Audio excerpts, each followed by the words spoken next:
Paper फुटीच्या नंतर आता आर्थिक गैरव्यवहारांच्या दिशेने देखील शिवराज मोटेगावकर याची ईडीकडून चौकशी होण्याची शक्यता आहे।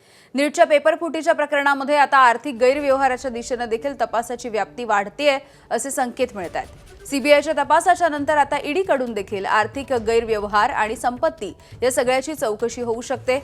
शिवराज मोटेगावकर यांच्या नावावरती असलेल्या संपत्तीविषयी तपशीलवार माहिती सध्या घेतली जाते। वेगवेगळ्या आर्थिक व्यवहारांची छाननी देखील सध्या सुरू आहे। बातमी अकोल्यामधली पेपर फुटीच्या प्रकरणी आरसीसी कोचिंग क्लासेसचे संचालक मोटेगावकर याला सीबीआयने अटक केली। यानंतर मनसेचे कार्यकर्ते आक्रमक झालेले आहेत। अकोला शहरामधल्या आरसीसी मोटेगावकर क्लासेसच्या बाहेर मनसेने आंदोलन केलं आणि बॅनरला काळही फासलंय, तसंच बॅनर फाडले।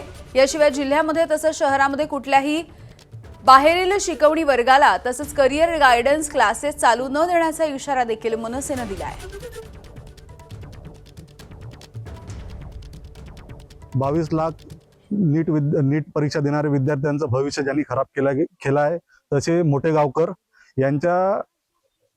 यांची आज अटक झालेली आहे। या प्रकरणात या मोटेगावकरचं कोणतेही कोचिंग क्लास आम्ही चालू देणार नाही। अकोल्यातलं त्यांचे जे आरसीसीचे 2 जे सेंटर आहेत ते सेंटर मधले ज्या पोरा प्रवेशित आहेत त्या पोरांचे त्यांनी तात्काळ 8 दिवसाच्या आत पैसे परत करावे आणि हा कोचिंग क्लास इथे त्यांनी बंद करावा। यानंतर मोटेगावकरचं कोणतेही कोचिंग क्लास आम्ही अकोल्यात चालू देणार नाही। एबीपी माझा, उघडा डोळे बघा नीट।